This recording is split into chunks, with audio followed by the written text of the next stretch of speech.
আশিক রাসূল দুনিয়ার মধ্যে অভাব নাই। আশিক রাসূলের সাইনবোর্ড রাস্তাঘাটে হাঁটতে গেলে দেখা যায়, বিভিন্ন ব্যানার আর পেস্টোরার পোস্টারের মধ্যে দেখা যায়, ওয়াল রাইটিং এর মধ্যে দেখা যায়। অথচ আশিক রাসূল হওয়ার জন্য কোনো ওয়াল রাইটিং এর প্রয়োজন হয় না, আশিক রাসূল হওয়ার জন্য কোনো ব্যানার পেস্টুনের প্রয়োজন হয় না। রাসূলের প্রকৃত আশিক ছিলেন হযরত সাহাবায়ে কেরাম। হযরত আব্দুল্লাহ ইবনে যায়েদ ইবনে আব্দ রাব্বি নবী আলাইহিস সালাতু ওয়াস সালামের একজন সাহাবী, যিনি স্বপ্নযোগে আযান দেখেছেন। স্বপ্নযোগে যাকে আযানের শব্দগুলো শেখানো হয়েছে।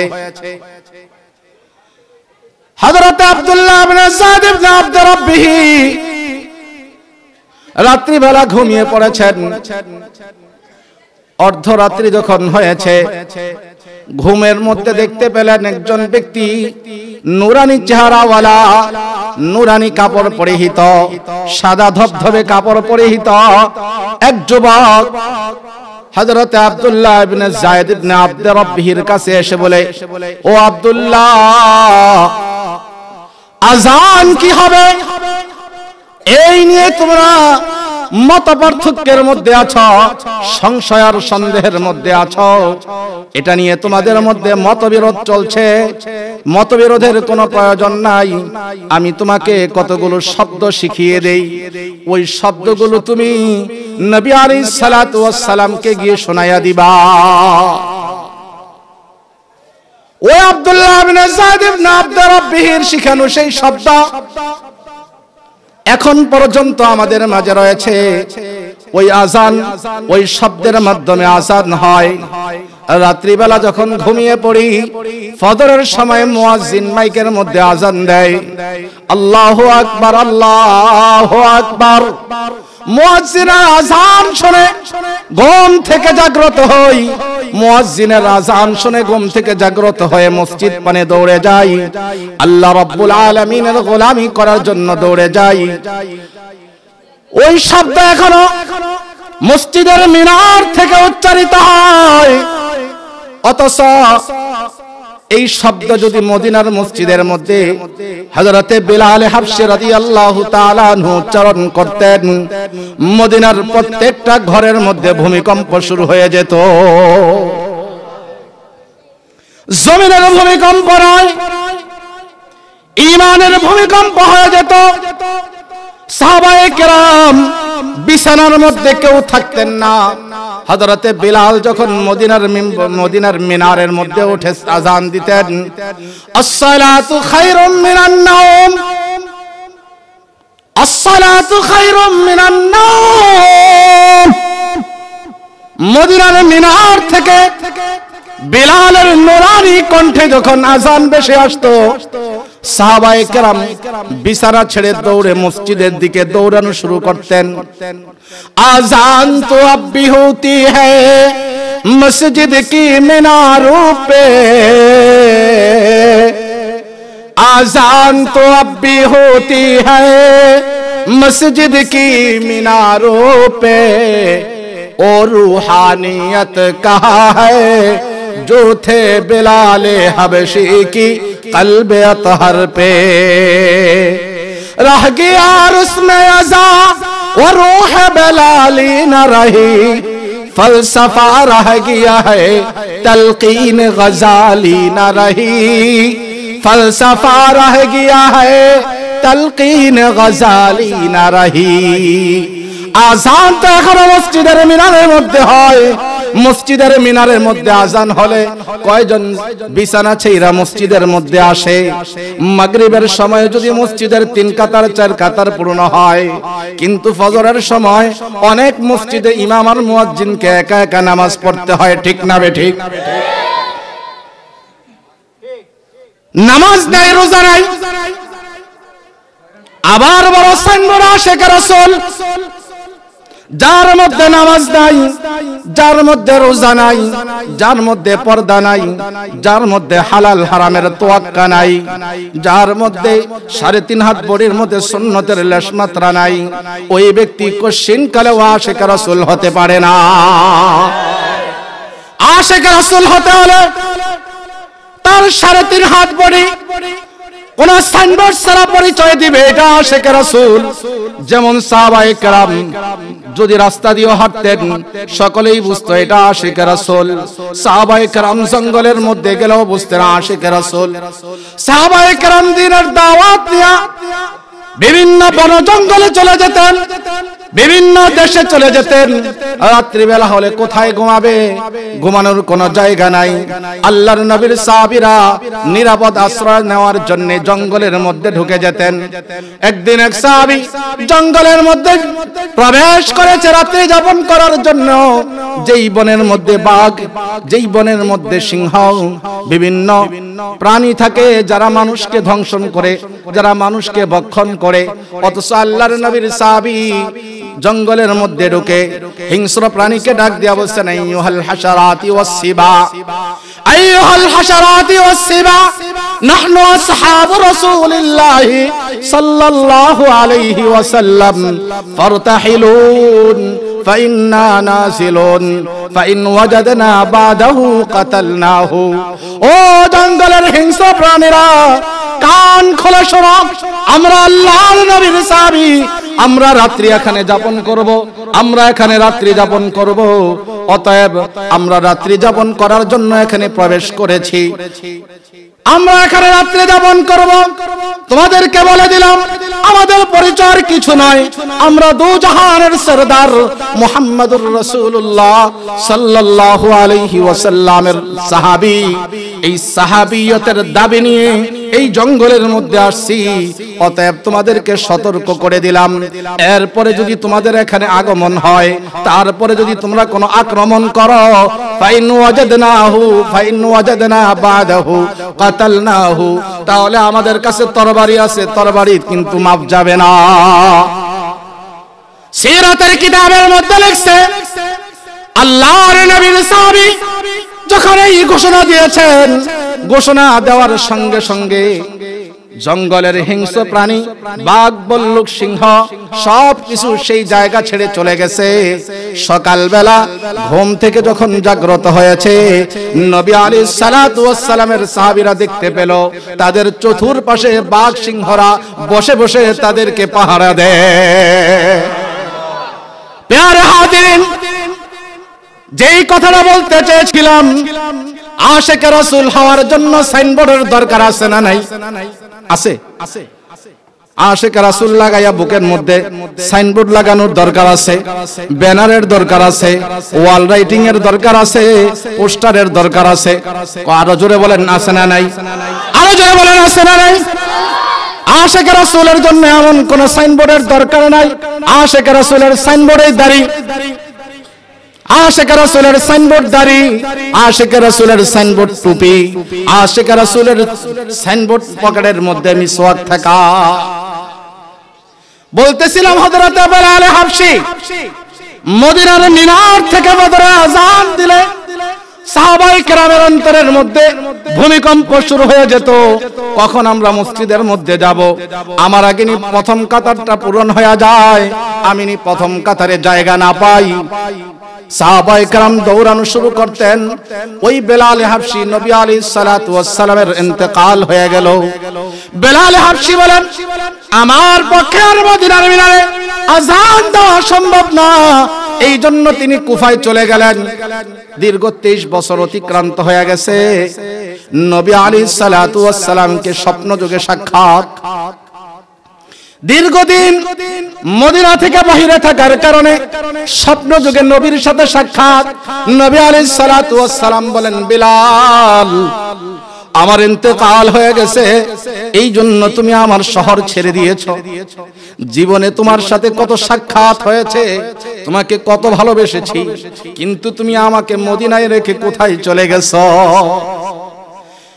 ঘুম থেকে জাগ্রত হয়ে হযরত বেলাল হাবশী রাদিয়াল্লাহু তাআলা আনহু পাগলের মতো মদিনার দিকে রওনা করলেন। মদিনায় চলে আসছে বেলাল। পুরা মদিনায় আলোড়ন সৃষ্টি হয়ে গেছে, খবর ছড়ে গেছে মদিনায় বেলাল আগমন করেছেন, বেলাল তাশরীফ এনেছেন। সাহাবায়ে কেরামের মন আনন্দে উদ্ভাসিত হয়ে গেল।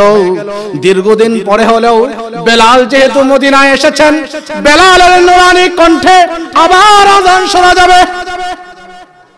সাহাবায়ে কেরাম একে একে সকলেই বেলালের কাছে আবদার করলেন, ও বেলাল, দীর্ঘদিন হয়ে যায় আমাদের মাহবুব দুনিয়া থেকে বিদায় নিয়ে চলে গেছে, নবী আর দুনিয়ার মধ্যে নাই, তোমাকেও আমরা হারিয়ে ফেলছি। এখন আর আমাদের অন্তরের মধ্যে আযান শুনে ভূমিকম্প তৈরি হয় না। তুমি মদিনায় এসেছো, তোমার কাছে একটা আমাদের আবদার, আমাদেরকে আবার আযান শোনায়া যাও। হযরত বেলাল জবাব দিলেন, আমার পক্ষে আযান দেওয়া সম্ভব না, কারণ মদিনার মধ্যে আমি বেলাল যখন আযান দিতাম, আশহাদু আন্না মুহাম্মাদার রাসূলুল্লাহ যখন বলতাম, আমার মাহবুব তখন ওই মদিনার হুজরার মধ্যে বসে বসে শুনতো। আমার মাহবুব দুনিয়ার মধ্যে নাই, আমার মাহবুব দুনিয়ার মধ্যে নাই, অতএব আমি বেলালের পক্ষে আযান দেওয়া সম্ভব না, আমি আযান দিতে পারবো না। হযরতে ওসমান আবদার করলেন, ওসমানের আবদার গ্রহণ করা হলো না। পরিশেষে হযরতে হাসান, হযরতে হুসাইন রাদিয়াল্লাহু তাআলা আনহুমা গলার মধ্যে জড়া বলে, চাচা, নানাজি ইন্তেকাল করেছে পর থেকে আপনার নূরানি কণ্ঠের আযান শুনতে পাই না।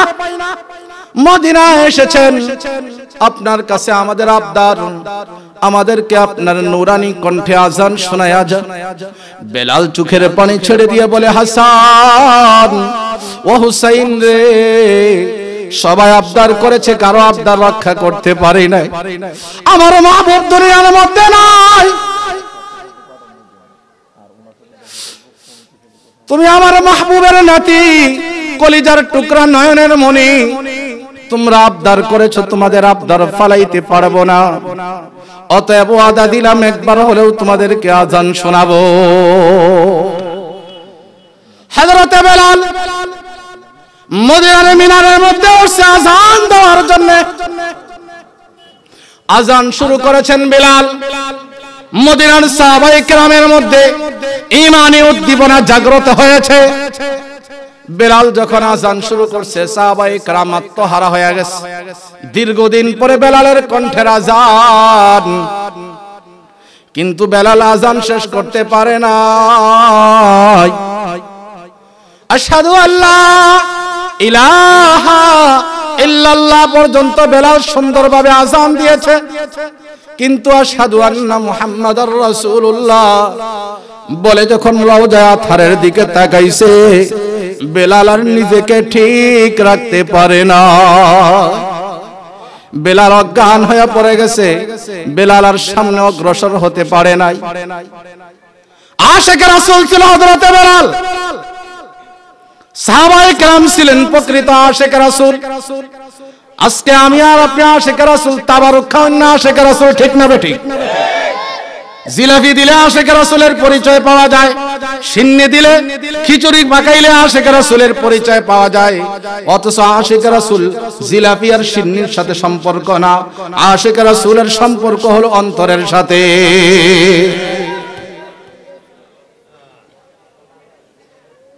আশিক রাসূল তো ওই ব্যক্তিকে বলা হবে যার 3.5 হাত বডি পুরাটা রাসূলের সুন্নতের রঙে রঙিন। আশিক রাসূল তো ওই ব্যক্তিকে বলা হবে যার প্রতিটি কাজ, যার প্রতিটি কথা, যার প্রতিটি সমর্থন নবী আলাইহিস সালাতু ওয়াস সালামের সুন্নতের সাথে মিশে যাবে। আজকে আশিক রাসূল দাবি করি, নামাজ নাই, রোজা নাই, মুখের মধ্যে দাড়ি নাই, পর্দা নাই, জিকির নাই, আশিক রাসূল।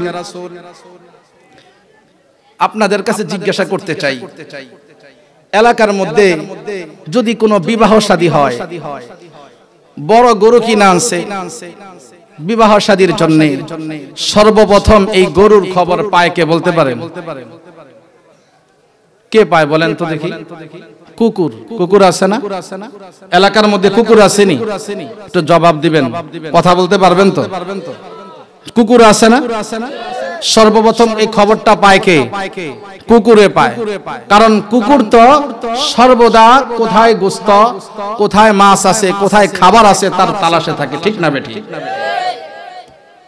এই কুকুররা সার্বক্ষণিক খোঁজ খবর রাখে কোন এলাকায় গরু আসছে ওই এলাকার সাংগঠনিকভাবে তাদের কাছে খবর দেওয়া হয় তো এখন এক এলাকায় বিবাহ শাদী হবে মেম্বারের ছেলে আর চেয়ারম্যানের মেয়ে এখন বিশাল গরু আনা হয়েছে কুকুরের সর্দার সকলকে মিটিং ডাকছে আগামীকাল সকাল 10টার সময় বিশাল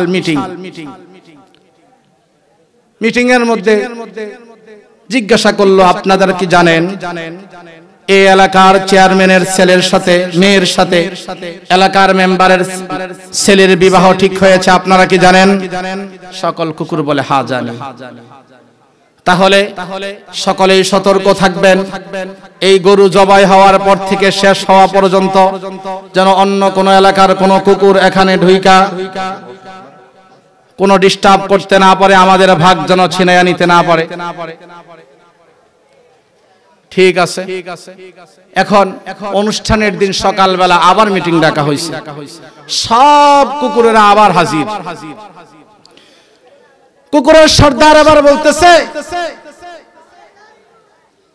ও আমার সম্প্রদায়ের লোকেরা আজকে তো সেই কাঙ্ক্ষিত দিন দীর্ঘদিন অনাহারে আছি পেট পুরে খাইতে পারি না আজকে যেহেতু মেম্বারের ছেলের সাথে চেয়ারম্যানের মেয়ের বিবাহ অনেক জাঁকজমকপূর্ণ হবে মেম্বার বড় বড় গরু এনেছে অতএব সেগুলো পেট পুরে খাওয়া যাবে প্রস্তুতি নিছে অপেক্ষা করতেছে এখন গরির বাজে সকাল 11টা 12টা বেজে গেছে এই গরু জবাই হয়েছে কিনা খবর নেওয়া দরকার না বলে হ্যাঁ জি জি জি জি জি সর্দার খবর নেওয়া দরকার আচ্ছা তো কে যাবা এক কুকুর বলে সর্দার জি আমি যাব কারণ খানা আছে না কি আছে খানা আছে আচ্ছা দাও তুমি খবর নিয়ে আসো কুকুর তো খুব খুশি যাক আমি আগে গেলাম আগের বাঘটা আমি শেষ করে আর পরে তো যারা আছে পাইলে পাইবো না পাইলে না এখন গেছে কুকুর যাইয়া দেখে মাত্র গরু জবাই হয়েছে গোশত টোস্ত ধুইছে এখনো পাক বসায় নাই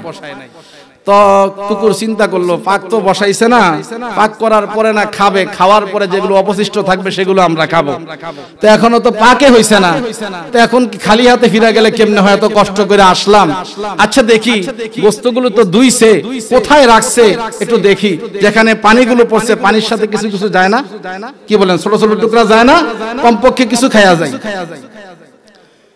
কুকুর গেছে ওই পরে থাকা গোশত খাওয়ার জন্য কুকুর সামনে অগ্রসর হয়েছে অগ্রসর হওয়ার পরে সেগুলোকে জিহ্বা দিয়ে চাট দিছে আর বাবুর্চি মহোদয় দেখা লাইছে দেখা হাতা আছে না বাবুর্চি হাতা দেখছেন নি হাতা আছে না হাতাটা নিয়ে দিছে এক বাড়ি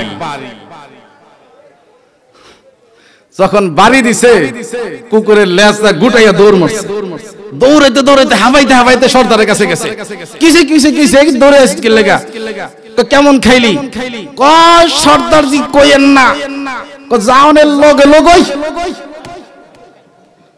জাওনের লগই খানা আরেকটা সর্দার হে কি কো বুঝতাছি না আমি একটু যাই হে মনে করছে যা খাইয়াইছে আমি একটু আগে যাই খাইয়াই হেও গেছে যা এবার গেছে দৌড়ে গেছে খুব মনে আশা কি খাবে গোশত খাবে চেয়ারম্যানের মেয়ের বিবাহের গোশত খেয়ে পেট পুরাবে দৌড়ে গেছে যাওয়ার পরে এখন দেখতে পাইলো কি গোশত ঠিকই পাক করতে বসাইছে পাক এখনো শেষ হয় নাই পাক শেষ হয় নাই তো পাক যেহেতু শেষ হয় নাই এখন সে যাইয়া বাবুর্চির কাছে যে ঘুরে দেখে যে একটু টুকরা বাবুর্চির লাড়া ছাড়ায় একটু টুকরা পড়ছে কিনা পড়লে তো কমপক্ষে খাওয়া যাইব এটা খাইয়া দৌড়ে যা জামুগার বাবুর্চির কাছে গেছে বাবুর্চি কয় একটা একটু আগে দিলাম দৌড়াইয়া তুই আবার আইছো হাতলটা নিয়া না হাতলটা নিব না মগ আছে না মগ নিয়ে ওই আরেকটা পাতিলের মধ্যে গরম পানি থাকে না দাঁড়া আগেরটা হাতল দিয়ে দিছি তোরা এবার দেবো পানি দিয়ে গরম পানি দিয়ে আমার এবার হাতল নিয়ে মগটা নিয়ে এক মগ গরম পানি নিয়ে দিছি সাইরা। এখন এই কুত্তায় কে কে করতে করতে দৌড়ে গেছে। যাইয়া ওস্তাদের কয় কিরে কিরে দিয়া তো কয় ওস্তাদজি গরম গরম গরম গরম। আচ্ছা ওস্তাদ এবার খাইছে রে, আগেরটা লগে লগে মানে জাওনের লগে লগে খানা খাইছে, এখন এটা একটা গরম গরম মানে গরম গরম খানা এখনো আছে তৈয়ার। সবাই বসেন, আমি একটু পর্যবেক্ষণ করে আসি, তারপরে আপনাদেরকে যাওয়ার জন্য অনুমতি দিব। গেছে ওস্তাদজি গেছে, ওস্তাদজি দৌড়ে যায়া দেখে এখনো পাক শেষ হইছে না। ও পাক শেষ হইছে, এখনো খানা শুরু হইছে না। তো খানা যেহেতু শুরু হইছে না, তো খানা তো পাওয়া মুশকিল। তো এখন তালাশ করতেছে আদত অনুযায়ী, কুত্তা তো পিছে পিছে পিছারে না, আদত অনুযায়ী তালাশ করতেছে গোস্তটি ফাঁক করে রাখছে কোন জায়গায়। আস্তে আস্তে করে খুঁজা দেখে ওই ঘরের মধ্যে কোনার মধ্যে একটা ঘর, এটার মধ্যে রাখছে। আস্তে আস্তে করে দরজাটা ফাঁক করে ঢুকছে, ঢুকিয়া আশেপাশে দিয়ে ঘুরতাছে, দেখে টুকরা নিচে পড়ছে টরছে নি খাওয়ান যাইব। বাবুর চিনি দেখা বালাইছে, দেখা দাঁড়া প্রথম ডারে দিছি হাতল দিয়া, পরের ডারে দিলাম গরম পানি দিয়া, তরে দিতাছি যারা আচ্ছা তরে। এইবার যাইয়া আগে দরজাটা বন্ধ করছে, দরজাটা বন্ধ কইরা এইবার হাতল দিয়া আচ্ছা তরে বিরিয়ানি লাগাইছে। দৌড়াইতে দৌড়াইতে বেড়া ভাঙ্গা এবার সর্দারে দৌড়াইছে, সর্দারে বেড়া বাইঙ্গা দৌড় মারছে। দৌড়াইয়া যায় শব্দ বৈশা রয়েছে, সর্দারে কোন সময় আসবো আইসা জানাইব, আমরা খাইতে যাবো। এবার সর্দার দাইয়া কয় এই সর্দারদি কি হইছে কি হইছে, দৌড়ে আসতেছেন মনে হয় খুব খুশি। আরে কইস না, তগরে একজন তো দিছে লগে লগে, আরেকজন রয়েছে গরম গরম, আমারও তো সারেই না, আমারে তো সারেই না, মানে আমারে এমন খাওয়ান খাওয়াইছে, দই রেখে খাওয়াইছে, সারেই না আমারে। এই জন্য আমি বলতে চাই, এই কুকুর বেশি খাইতে চাইছে, এই জন্য প্রথমটা খাইছে হাতলের বাড়ি, পরেরটা পাইছে গরম পানি, সর্দারে পাইছে কি বন্ধ করে আচ্ছা তোরে কিলানি আর গুসানি। ঠিক না বেটি? ঠিক তদ্রুপ ভাবে আশিক রাসূলের যারা মিথ্যা দাবিদার, যারা নামাজ নাই রোজা নাই দাবি করে আশিক রাসূল, যারা নবী আলাইহিস সালাতু ওয়াস সালামের বিরুদ্ধে কুৎসা রটনা করে নবী আলাইহিস সালাতু ওয়াস সালামের ইজ্জতের মধ্যে আঘাত হানে, ওই সকল নাস্তিক আর মুরতাদদের আর ওই সকল মিথ্যা দাবিদার আশিক রাসূলদেরকে স্পষ্ট করে বলে দিতে চাই, তোমরাও যদি নবী আলাইহিস সালাতু ওয়াস সালামের বিরোধিতা করো, উলামায়ে আহলে হক নবী আলাইহিস সালাতু ওয়াস সালামের ওয়ারিসরা প্রথমে তোমাদের উপরে লাঠি তুলে না, প্রথমে তোমাদেরকে ওয়াজের মাধ্যমে বুঝায়, তারপরে যদি না বোঝো তোমাদেরকে মৃদু আঘাত করে, তারপরে যদি না বোঝে তারপরে ছাড়াছাড়ি নাই, তখন তাদের উপরে স্টিম রোলার চালিয়ে দেওয়া হবে। কোন নাস্তিক আর মুরতাদকে বাংলার জমিনে থেকে নবী আলাইহিস সালাতু ওয়াস সালামের বিরুদ্ধে কুৎসা রটনা করার সুযোগ দেওয়া হবে না, হবে না, হবে না। কোন মিথ্যা দাবিদার আশিক রাসূল দাবি করবে নামাজ নাই, রোজা নাই, পর্দা নাই, হালাল নাই, হারামের তোয়াক্কা নাই, এমন কোন ব্যক্তি যদি আশিক রাসূলের লেভেল লাগায়, ওই সকল আশিক রাসূলদের এই মিথ্যা দাওয়াত, মিথ্যা প্রচারণায়, মিথ্যা প্ররোচনায় পড়ে কেউ ঈমানকে নষ্ট করবেন না। আজকের সমাজ রুগ্ন সমাজে পরিণত হয়েছে। নবী আশিক রাসূল বলে পরিচয় দেওয়াকে গর্ববোধ করে, কিন্তু সুন্নতের কথা বললে মাথা বিগড়ে যায়, মেজাজ বিগড়ে যায়। বলতে চাই তারা কশিন কালেও আশিক রাসূল নয়, তারা দুশমন রাসূল। যারা সাইনবোর্ড লাগায় আসে, মুখের মধ্যে সাইনবোর্ড নাই, লেবাসের মধ্যে সাইনবোর্ড নাই, আমলের মধ্যে সাইনবোর্ড নাই, আশিক রাসূল বলে তারা প্রকৃত আশিক রাসূল না, তারা মিথ্যা দাবিদার, দুশমন রাসূল।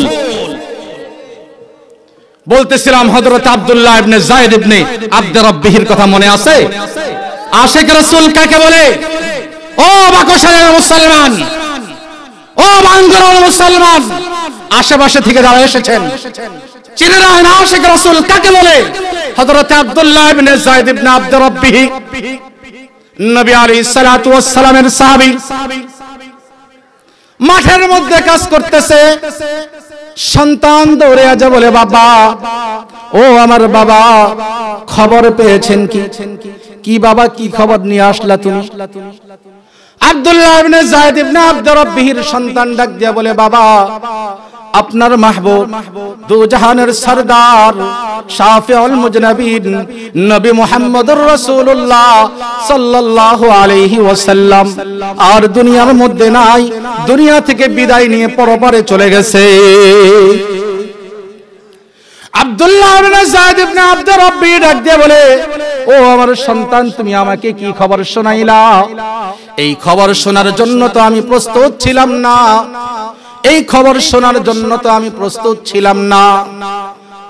হযরত আব্দুল্লাহ ইবনে যায়েদ ইবনে আব্দুর রাব্বিহ হাত দুইটা আকাশের দিকে উঠাইয়া রব্বে করিমের কাছে প্রার্থনা শুরু করলো, আল্লাহ, আমি আব্দুল্লাহ ইবনে যায়েদ ইবনে আব্দুর রাব্বিহকে তুমি দুইটা কান দিয়েছ, তুমি দুইটা চক্ষু দিয়েছ, আমার এই দুইটা চর্ম চক্ষু দিয়ে আমি নবী আলাইহিস সালাতু ওয়াস সালামের চেহারা দর্শন করেছি।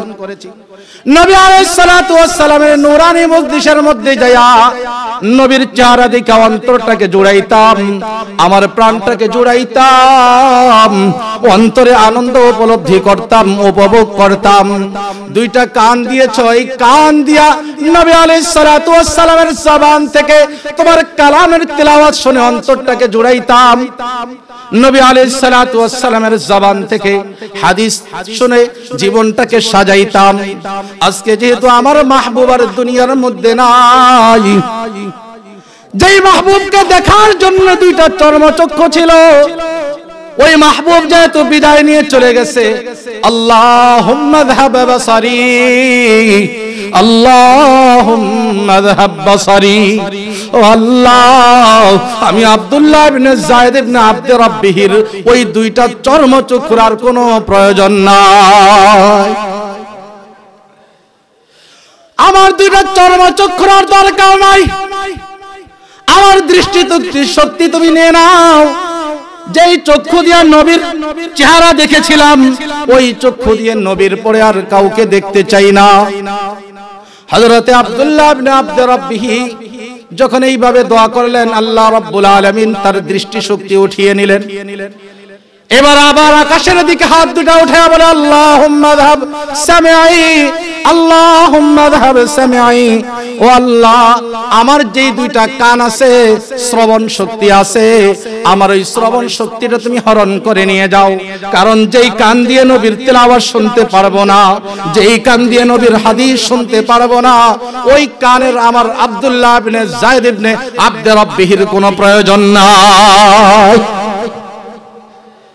আল্লাহুম্মা যাহাব সামিঈ, হযরত আব্দুল্লাহ ইবনে যায়েদ ইবনে আব্দুর রাব্বিহ যখন দোয়া করলেন, আল্লাহ রাব্বুল আলামিন হযরত আব্দুল্লাহ ইবনে যায়েদ ইবনে আব্দুর রাব্বিহর দুটো শ্রবণ শক্তি পর্যন্ত হরণ করে নিয়ে গেলেন। প্রিয় হাজিরিন, বুঝতে চেষ্টা করবেন, দুনিয়ার মধ্যে একটা চক্ষুকে হেফাজত করার জন্য, সুস্থ করার জন্য, কোন সমস্যা হইলে প্রথমে গ্রাম্য ডাক্তার, তারপরে এমবিবিএস ডাক্তার, তারপরে চক্ষু বিশেষজ্ঞ, তারপরে ইসলামী হাসপাতাল, তারপরে হারুনাই আই হসপিটাল, তারপরে যদি কাজে না আসে ইন্ডিয়া চলে যাই, মাদ্রাজ চলে যাই, তারপরে যদি কাজে না আসে বিভিন্ন দেশে চিকিৎসার জন্য যাই, লক্ষ লক্ষ টাকা খরচ করে, জমিন বিক্রি করে, বিভিন্ন মানুষের কাছ থেকে টাকা হাওলাত নিয়ে তারপরও চক্ষুর চিকিৎসা করি, ঠিক না বেঠিক?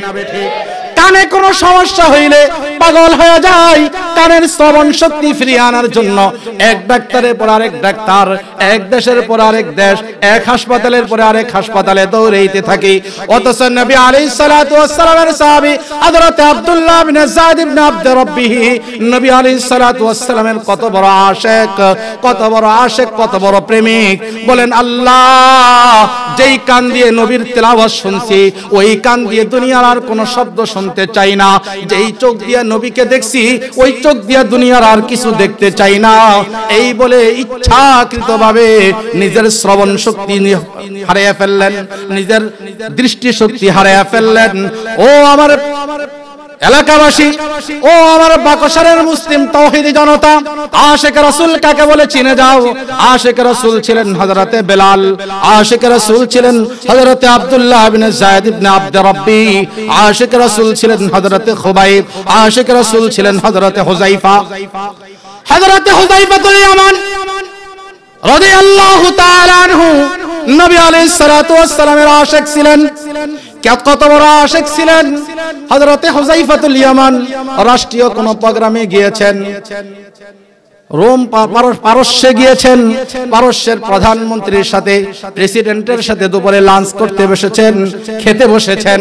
হযরতে আব্দুল্লাহ হযরতে হুযায়ফা রাদিয়াল্লাহু তাআলা আনহু খাবার খেতে বসেছেন, রুটি খাচ্ছেন, একটু একটু পড়ে যাচ্ছে, আবার সেগুলো উঠিয়ে খাচ্ছেন। পাশের সাহাবী বলে, ও আল্লাহর নবীর সাহাবী হযরতে হুযায়ফা, এটা তো কোন মুসলমানের প্রোগ্রাম নয়, এটা পারস্য সম্রাটের আয়োজনে অনুষ্ঠান হয়েছে। এই পারস্য সম্রাটের এই মজলিসের মধ্যে আমরা আছি, এখানে যদি আপনি উঠিয়ে খান আপনার পেস্টিদের সমস্যা হবে। আপনি একটা রাষ্ট্রপ্রধান, আপনি আমিরুল মুমিনিন, অতএব এই কাজটা করা সমীচীন হবে না। হযরতে হুযায়ফা রাদিয়াল্লাহু তাআলা আনহু ওই সাহাবীর কথা শুনে উত্তর দিলেন, আতরুকু সুন্নাত হাবিবি সাল্লাল্লাহু আলাইহি ওয়াসাল্লাম লিহা উলাইল হুমাকা। ও আল্লাহর নবীর সাহাবী, তুমি আমাকে কি বলতে চাও? তুমি আমাকে কি বলতে চাও? আমি কি এই ধরনের কালবেরম, এই ধরনের কুকুরদের জন্য, এই ধরনের বেঈমানদেরকে খুশি করার জন্য আমার মাহবুব দু জাহানের সরদার শাফিয়ে মাহশর নবী আকরাম শাফিয়ে আজম নবী মুহাম্মদুর রাসূলুল্লাহ সাল্লাল্লাহু আলাইহি ওয়াসাল্লামের একটা সুন্নতকে ছেড়ে দিব?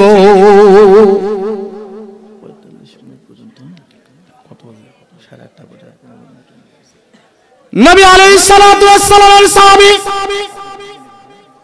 সম্মানের ভয় করে নাই, সম্মান চলে যাক তাতে তার কোনো কিছু আসে যায় না। নবী আলাইহিস সালাতু ওয়াস সালামের সুন্নাত, কোনো কিছু খাইতে গেলে খাওয়ার জন্য একটা দস্তরখান বিছাবে, ওই দস্তরখানের মধ্যে যদি খাবারের কোনো অংশ পড়ে যায় ওই অংশটা উঠিয়ে খাবে। হযরতে হুযায়ফা ওই সুন্নতের উপর আমল করতে গিয়েছেন। এখানে কে কি বলবে ওইটা তার দেখার সুযোগ ছিল না। তার কাছে একটা জিনিস প্রিয় ছিল, একটাই বোঝার ছিল, একটাই দেখার ছিল, আমার নবীর সুন্নতকে লাঞ্ছিত করা যাবে না, আমার নবীর সুন্নতকে হারানো যাবে না। প্রয়োজনে আমি হুযায়ফার রাষ্ট্রপ্রধানের দায়িত্ব চলে যাবে, কিন্তু নবীর একটা সুন্নতকে ছাড়া যাবে না। আজকে আমার আপনার সামনে নবী আলাইহিস সালাতু ওয়াস সালামের একটা দুইটা নয়, হাজার হাজার সুন্নাত বলণ্ঠিত হচ্ছে। আমার আপনার শরীরের মধ্যে একটু খবর হয় না, আমার আপনার কাছে কোনো কিছু মনে হয় না। এই জন্য আল্লাহ রাব্বুল আলামিন সূরা তাওবার মধ্যে বলেন, লাকাদ জাআকুম রাসূলুম মিন আনফুসিকুম আজিজুন আলাইহি মা আনিতুম হারিসুন আলাইকুম বিল মুমিনিনা রাউফুর রহিম। আল্লাহ রাব্বুল আলামিন বলেন, ও আমার বিশ্ববাসী বন্ধুরা ভালো করে শোনো, আমি আল্লাহ তোমাদের মাঝে এমন একজন রাসূলকে পাঠাইছি যেই রাসূল তোমাদের দুঃখে দুঃখিত হয়, যেই রাসূল তোমরা যদি মুসিবতের মধ্যে পড়ো তাহলে তিনি পেরেশান হয়ে যান, তোমরা কেউ যদি অসুস্থ হয়ে যাও তিনি তোমাদের জন্য চিন্তিত হয়ে পড়েন, তিনি তোমাদের জন্য পেরেশান হয়ে যান। ওই নবী, আখিরি নবী, সরওয়ারে কায়নাত নবী মুহাম্মদুর রাসূলুল্লাহ সাল্লাল্লাহু আলাইহি ওয়াসাল্লাম, আল্লাহ রাব্বুল আলামিন আমাদেরকে তার উম্মত বানাইছেন, কিন্তু উম্মতের মর্যাদা বুঝি নাই, উম্মতের মর্যাদা দিতে বুঝি নাই, নবীর সুন্নাতকে পালন করতে বুঝি নাই। নবীর আশিক রাসূলের মিথ্যা দাবি করতে ভালোবাসি, কিন্তু নবীর সুন্নতকে ভালোবাসি না। যার কারণে পদে পদে মুসলমান লাঞ্ছিত, জায়গায় জায়গায় মুসলমান অবহেলিত। মুসলমানের আজকে সমাজের মধ্যে কোনো দাম নাই। একটা সময় ছিল মুসলমানের ভয়ে সকল রাষ্ট্রগুলো থরথর করে কাঁপছে, আর বর্তমান সময়ে 2 থেকে 250 কোটি মুসলমান, তারপরেও মুসলমান ওই কাফের মুশরিক আর বেঈমানদের ভয়ে কাঁপতে থাকে। ঠিক না বেঠিক? বিশ্বের মধ্যে জরিপে দেখা গেছে বর্তমান সময়ে সবচেয়ে বেশি নির্যাতিত মুসলমান কাশ্মীরের মধ্যে আছে মুসলমান নির্যাতিত, আফগানিস্তানে মুসলমান নির্যাতিত, ইরাকের মধ্যে মুসলমান নির্যাতিত, বসনিয়ার মধ্যে মুসলমান নির্যাতিত, চেচনিয়ার মধ্যে মুসলমান নির্যাতিত। আজকে মুসলমানদেরকে নেস্তেনাবুদ করার জন্য, মুসলমানদের নাম ও নিশানা এই দুনিয়া থেকে বিদায় করার জন্য কাফের মুশরিক বেঈমানেরা ঐক্যবদ্ধ হয়ে মুসলমানদের বিরুদ্ধে লড়ে যাচ্ছে। আজকে আমরা মুসলমান, দ্বীনের জন্য যদি জীবন চাওয়া হয় পাওয়া যায় না, দ্বীনের জন্য যদি কুরবানি করতে বলা হয় ওই কুরবানি করার জন্য লোক খুঁজে পাওয়া যায় না, যদি সিন্নি খাওয়ার জন্য ডাক দেওয়া হয় লোকের অভাব হয় না।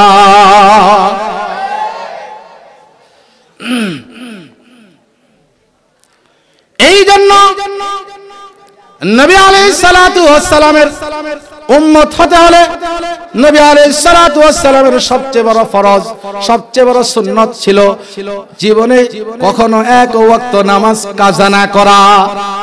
কি না করা? আরো জোরে বলেন, কি না করা? নামাজ কাজা। আরো জোরে বলেন, নামাজ কাজা। নবী আলাইহিস সালাতু ওয়াস সালামের সবচেয়ে বড় সুন্নতের নাম নামাজ। সবচেয়ে বড় সুন্নতের নাম কি? এখন আপনারা কইবেন হুজুর সারা জীবন জান্না আসলাম নামাজ হইছে ফরজ, আপনি আজকে কইতাছেন সুন্নাত। আমি কি বলছি? নামাজ ফরজ। দৈনিক কয়েকটা নামাজ ফরজ? কয়েকটা? 5 ওয়াক্ত নামাজ ফরজ। 5 ওয়াক্ত নামাজ ফরজ। আর নবী আলাইহিস সালাতু ওয়াস সালামের সুন্নাত হলো 5 ওয়াক্ত নামাজ সময় মতো হুকুম আদায় করে আদায় করা। বুঝে আসছে কথা? আবার উল্টা পাল্টা বুঝবেন না। আমরা বাঙালি, উজানির মরহুম পীর সাহেব হুজুর রহমাতুল্লাহ আলাইহি বলতেন, বাঙালি সদু না কদু, একটা কইলে আরেকটা বোঝে, একটা বললে আরেকটা বোঝে, উল্টাটা বুঝতে বাঙালি ওস্তাদ, সঠিকটা বুঝতে বাঙালি চায় না। এই জন্য বললাম কথা বুঝবেন। নবী আলাইহিস সালাতু ওয়াস সালামের সবচেয়ে বড় সুন্নতের নাম, আরো জোরে বলেন কি? নামাজ। নামাজ ইসলামে ফরজ, সঠিক মতো আদায় করা নবী আলাইহিস সালাতু ওয়াস সালামের সুন্নাত। একটা সময় ছিল মসজিদ ছিল অল্প, মুসল্লির সংখ্যাও ছিল অল্প, কিন্তু ওই সকল লোকেরা যারা নামাজ পড়তেন তাদের নামাজটা ছিল প্রকৃত নামাজ। আজকের সমাজে নামাজির অভাব নাই, কিন্তু নামাজির প্রকারেরও অভাব নাই। এক গ্রুপের নামাজি হলো বাৎসরিক নামাজ, আছে না? বাৎসরিক নামাজ। আরেক গ্রুপ হলো সাপ্তাহিক নামাজ, আসেনি? কথা বলবেন, আসেনি? আরেক গ্রুপ হলো মান সম্মানের নামাজ, আছে না? আরেক গ্রুপ হলো বিপদের নামাজ, আরেক গ্রুপ হলো হক্কানি নামাজ। কয় গ্রুপ বললাম? 5টা। কয়টা? এক গ্রুপ আছে বছরে শুধু 2টা ঈদের নামাজ পড়ে, সারা বছর নামাজ পড়ি না, সারা বছর মসজিদের ধার ধারি না, কমপক্ষে ঈদের নামাজেও যদি না যাই এলাকার মানুষ আমাকে কি বলবে। এই জন্য ঈদের দিন ফজর নামাজ তো তার হইছে না, ঘুমের থেকে উঠছে 7টার সময়, ঈদের নামাজ হইছে 8টার সময়। ঘুমের তো উঠে কয় আম্বিয়ার মা তাড়াতাড়ি লুঙ্গিটা দাও, গামছাটা দাও, দৌড়াইয়া যে পুষ্করির মধ্যে 2টা ডুব মাইরা টুপি নিয়ে একটা লাগাইছে। সারা বছর তো টুপি পরে না, এজন্য টুপি কেমনে পরতে ওইটাও জানে না, কোন রকম টুপি একটা মাথার মধ্যে দিয়া দৌড়াইয়া একবারে সামনের কাতার। কি বলেন? আরো যে বলেন ঠিক না ঠিক? এ হলো বাৎসরিক নামাজি। আরেক গ্রুপ হলো সাপ্তাহিক নামাজি।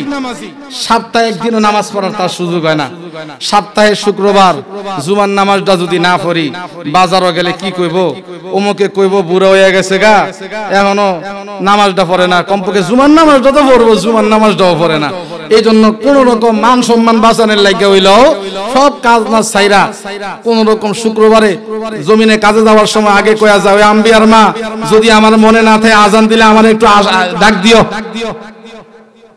যখন আজানটা দেয় দৌড়ে আয়াসেরা কোন রকম দুইয়া লুঙ্গিটা পইরা পাঞ্জাবি একটা পইরা বুতামো লাগানোর সময় নাই, দৌড়ে মসজিদ। ঠিক না বেঠি?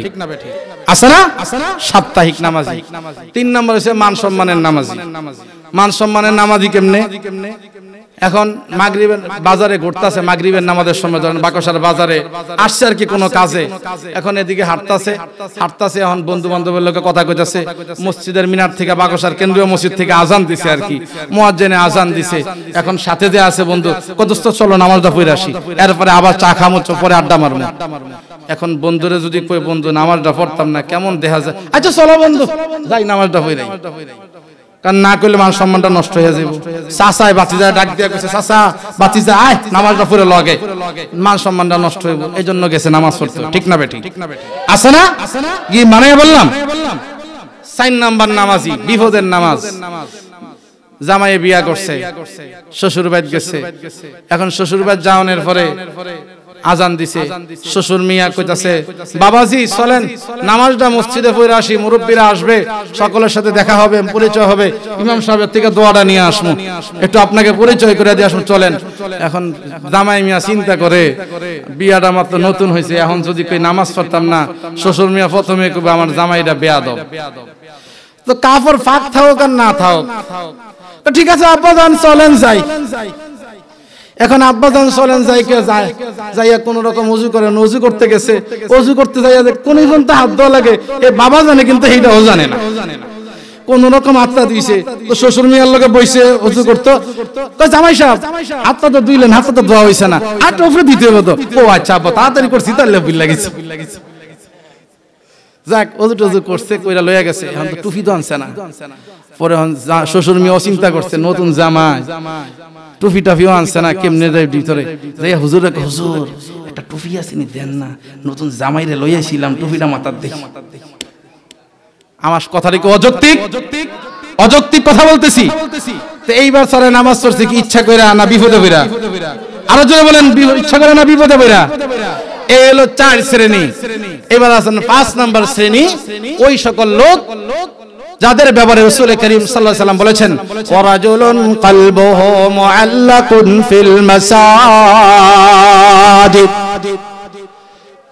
হাশরের ময়দানে নবী আলাইহিস সালাতু ওয়াস সালাম বলেন 7 শ্রেণীর ব্যক্তি এই বিপদের মুহূর্তে আরশে মহল্লার ছায়া পাবে। আরশে মহল্লার ছায়া থাকবে যখন সকল মানুষ বিপদের মধ্যে ইয়া নাফসি পড়ে চিৎকার করতে থাকবে, শরীরের ঘাম বের হয়ে গলা সমান হয়ে যাবে, গলা পর্যন্ত হয়ে যাওয়ার কারণে হাবুডুবু খেতে থাকবে আর ইয়া নাফসি করতে থাকবে। ওই কঠিন মুহূর্তে আল্লাহ রাসূল বলেন 7 শ্রেণীর ব্যক্তি আরশে মহল্লার ছায়ার নিচে ছায়া পাবে। তার মধ্যে একটা শ্রেণী হলো ওয়ারাজুলুন কলবুহু মুআল্লাকুন ফিল মাসাজিদ। ওই ব্যক্তি, যেই ব্যক্তির অন্তরটা মসজিদের সাথে সম্পর্ক হয়ে থাকে, যেই ব্যক্তির অন্তরটা মসজিদের সাথে লেগে থাকে, ওই ব্যক্তিকে বলা হয় ওয়ারাজুলুন কলবুহু মুআল্লাকুন ফিল মাসাজিদ। যোহরের নামাজ মসজিদের মধ্যে পড়ে গেছে, যোহরের নামাজ শেষ হইছে, বাড়ির দিকে পথ রওনা করছে আর চিন্তা করতেছে মুয়াজ্জিন সাহেব আবার আসরের আজানটা কখন দিবে। আসরের আজান হওয়ার আগেই আসরের আজান শুরু করেছে মুয়াজ্জিন সাহেব, আর তার কোনো কাজ পছন্দ হয় না, এবার সব কাজ ছেড়ে মসজিদের দিকে রওনা করছে। মসজিদের মধ্যে যে আসরের নামাজ আদায় করছে, আসরের নামাজটা আদায় করে মসজিদ থেকে বের হইছে, আবার চিন্তা করে কখন মাগরিবের আজান হবে, মাগরিবের আজান হলে মসজিদে চলে যাব, মসজিদে গিয়ে নামাজ আদায় করব। এই চিন্তার যার অন্তরটা থাকে ওই ব্যক্তির ব্যাপারে রাসূল বলেন ওয়ারাজুলুন কলবুহু মুআল্লাকুন ফিল মাসাজিদ। ওই ব্যক্তি হাশরের ময়দানে জান্নাতের মধ্যে হাশরের ময়দানে আরশের ছায়ার নিচে নিচে ছায়া পাবে, কত আর কষ্ট, কোনো কষ্ট তাকে ছাপ দিবে না, কোনো কষ্টের ছোঁয়া সে পাবে না, কষ্ট কোথায় হচ্ছে সে কিছুই বলতেই পারবে না। আরো জোরে বলেন না সুবহানাল্লাহ, আরো জোরে বলেন সুবহানাল্লাহ। যারা ব্যবসা করি, যারা কাজ করি, তারা দেখবেন মসজিদে আজান যখন হয় দোকানের মধ্যে কাস্টমার ভিড় বেড়ে যায়, কাস্টমারের ভিড় বাড়ে। হযরত হাসান বসরি রাহমাতুল্লাহি আলাইহি ওনার একজন মুরিদ ছিল, খুব আল্লাহওয়ালা বুজুর্গ। হাসান বসরি রাহমাতুল্লাহি আলাইহি ওসিয়ত করে দিয়েছেন, বাবা ব্যবসা করো, কোনো সমস্যা নাই, আজান হয়ে গেলে ব্যবসা বন্ধ, কোনো ক্রয় বিক্রয় করবা না, মসজিদের মধ্যে চলে আসবা। মসজিদের মিনার থেকে আজান ভেসে আসছে। হাসান বসরি রাহমাতুল্লাহি আলাইহির মুরিদ দোকানের শাটারটা বন্ধ করা শুরু করছে। হঠাৎ দেখতে পেল এক কাস্টমার আইছে, বলে আমাকে কিছু খরচ দেন, বিশাল লম্বা লিস্টি, আমি অনেক টাকার খরচ নিব। হাসান বসরি রাহমাতুল্লাহি আলাইহির এই মুরিদের পাশের দোকানটা ছিল একজন হিন্দুর। হাসান বসরি রাহমাতুল্লাহি আলাইহির ওই মুরিদ বললেন, মসজিদে আজান হয়ে গেছে, দোকান আর খুলতে পারবো না, কোনো কিছু বিক্রয় করতে পারবো না, আমাকে মসজিদে যেতে হবে, আমাকে ওযু করতে হবে, ইমাম সাহেবের সাথে তাকবীরে উলার সাথে নামাজ আদায় করতে হবে। দোকানের শাটার বন্ধ করে মসজিদে চলে গেছে, নামাজ আদায় করেছে। আর ওই ক্রেতা পার্শ্ববর্তী দোকান থেকে অনেক লম্বা চড়া লিস্টি দিয়ে হাজার হাজার টাকার খরচ নিয়ে চলে গেছে। হাসান বসরির মুরিদ নামাজ পড়ে দোকানে বসেছে, কোনো কাস্টমার নাই। হঠাৎ একটা কাস্টমার আইছে, আবার হেরা তো বিশাল লম্বা চূড়াগট একটা ফেরেশত, বিশাল লিস্টি, এবার সেও অনেক খরচ নিয়ে চলে গেছে। রাত্রিবেলা আশার নামাজের পরে হাসান বসরি রাহমাতুল্লাহি আলাইহির নিয়ম ছিল, তার যত মুহিব্বিন মুতাআল্লিকিন মুরিদান আছে তাদেরকে নিয়ে বসতেন। সারা দিনে কার কয়েকটা নামাজ কাজা হইছে, কে কতবারে জিকির করছে, কে কয়টা গুনাহ করছে, কে কয়টা ভালো কাজ করতে তার হিসাব নিতেন। এশার নামাজ শেষ, সকলেই বসে গেছে। মাগরিবের নামাজের পরে হাসান বসরি রাহমাতুল্লাহি আলাইহি মুরাকাবার মধ্যে বসেছিলেন। ওই সময় ইলহাম হলো, ইলহাম হয়ে গেছে, ও হাসান বসরি, তোমার ওই মুরিদ তোমার কথার উপর আমল করেছে, এই জন্য পার্শ্ববর্তী হিন্দু দোকানদারি তাকে অনেক বকাঝকা দিয়েছিল, কিন্তু তোমার এই মুরিদ ঠকে নাই, এই মুরিদকে আবার অনেক বড় ব্যবসার ব্যবস্থা করে দেওয়া হয়েছে, অনেক বড় ব্যবসার সুযোগ করে দেওয়া হয়েছে। রাত্রিবেলা হাসান বসরি রাহমাতুল্লাহি আলাইহির মুরিদ সামনে বসা হিসাব নিচ্ছেন, তোমার আজকে কোন ওয়াক্ত নামাজের তাকবীরে উলা ছুটে গেছে, আজকে কয়বার জিকির করেছ, আজকে কতটুকু কোরআনে কারীমের তিলাওয়াত করেছ, আজকে তোমার দ্বারা কয়টা গুনাহ হয়ে গেছে, সকলেই হিসাব দিচ্ছে। দিতে দিতে ওই মুরিদ যখন সামনে আসলো, বলছি তোমার খবর, তোমাকে কিছু বলতে হবে না। হাসান বসরি রাহমাতুল্লাহি আলাইহি বলেন, তোমাকে কিছু বলতে হবে না, আমি তোমার সব জানি, আমার কাছে খবর এসে গেছে, তুমি যোহরের নামাজের আজানের সময় দোকানটা বন্ধ করে চলে এসেছ, তোমার পার্শ্ববর্তী দোকানদার তোমাকে গালাগালি করেছে, মন্দ বলেছে, কটাক্ষ করেছে যে তুমি বোকা, তুমি ব্যবসা না করে দোকান বন্ধ করে দিয়েছ, এই জন্য পরবর্তীতে আবার তোমার দোকানের মধ্যে বড় এক কাস্টমার গিয়ে অনেক কিছু ক্রয় করেছে, বলে হাফিজ সাহেব হ্যাঁ ঠিক করেছে। হাসান বসরি রাহমাতুল্লাহি আলাইহি বলেন, ও আল্লাহর বান্দা, ভালো করে শোনো, তুমি যদি আল্লাহর উপর তাওয়াক্কুল আর ভরসা নিয়ে চলতে পারো, নামাজ যদি সঠিক সময় মতো আদায় করতে পারো, হক আদায় করে পড়তে পারো, তোমার রিজিকের চিন্তা তোমাকে করতে হবে না। ومن يتق الله يجعل له مخرجا ويرزقه من حيث لا يحتسب। আল্লাহ রাব্বুল আলামিন বলে, বান্দার মধ্যে আমি আল্লাহর ভয়কে জায়গা করে দাও, তুমি আমার জায়গা করে দাও, আমার অন্তরে, তোমার অন্তরের মধ্যে যদি আমার জায়গা করে দাও, আমি তোমাকে ওয়াদা দিলাম, ওয়া ইয়াত্তাকিল্লাহ ইয়াজআল লাহু মাখরাজা, আমি আল্লাহ তোমার জন্য রিজিকের সকল ধার খুলে দিব। রিজিকের সকল ধার খুলে দিব, কোনো কিছুর অভাব হবে না। ওয়ারযুকহু মিন হাইসু লা ইয়াহতাসিব, আমি তোমাকে কি পরিমাণ রিজিক দিব জানো নি বান্দা? কি পরিমাণ রিজিক দিব তুমি জানো? ওয়ারযুকহু মিন হাইসু লা ইয়াহতাসিব, এই পরিমাণ রিজিক আমি তোমাকে দিব যে তুমি হিসাব করে শেষ করতে পারবে না। আরো জোরে বলেন সুবহানাল্লাহ। আজকে আমরা রিজিকের জন্য দৌড়াই, আল্লাহকে ছাইড়া দৌড়াই। ব্যবসাকে মনে করি আমার রিজিকের একমাত্র মাধ্যম, কৃষিকাজকে মনে করি এটা আমার রিজিকের মাধ্যম, চাকরিকে মনে করি এটাই আমার খাওয়ার মাধ্যম, জীবন যাপনের মাধ্যম। অথচ চাকরি করে কেউ কিছুই করতে পারে না। ব্যবসা আপনাকে খাওয়ায়, দান আপনাকে খাওয়ায়, চাকরি আপনাকে খাওয়ায়, খাওয়ায় কে? আরো জোরে বলেন, চিৎকার করে বলেন, আরো জোরে বলেন, কে খাওয়ায়? রিজিকের মালিক কে? রিজিকের মালিক আল্লাহ।